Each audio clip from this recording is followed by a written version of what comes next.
புது புது குழப்பங்களும் அதுக்கான விடை தேடுறதுன்னா மனுஷ வாழ்க்கையோ என்னைக்கு விட ரொம்ப அமைதியாக ஸ்டார்ட் ஆன அந்த பஸ் பயணம் வாழ்க்கையில் அடுத்து என்ன பண்ண போறேங்கிற குழப்பமும் எடுத்து வச்ச ஸ்டெப் ஸ்லிப் ஆகிருச்சு.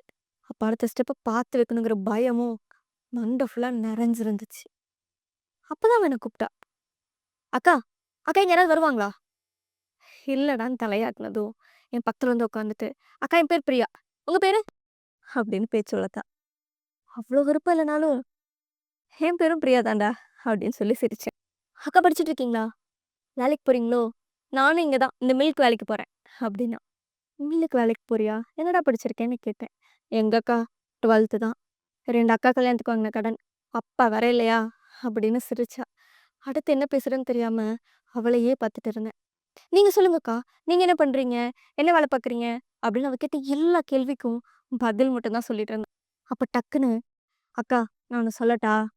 ஆசையா இருக்குக்கா. எனக்கும் இந்த மாரி 2 டிகிரி படிச்சுட்டு, நல்லா ஹேர் கட் பண்ணிட்டு, ட்ரெஸ் பண்ணிட்டு, ஒரு நல்ல வேலைக்கு போகணும்னு. நீ வேணா பாரு, நான் கண்டிப்பா போவேன். மில்லுலயே ஈவினிங் படிக்க வைக்கிறாங்க. பிஏ தமிழ் டீச்சராக போறேன். ஐயய்யோ!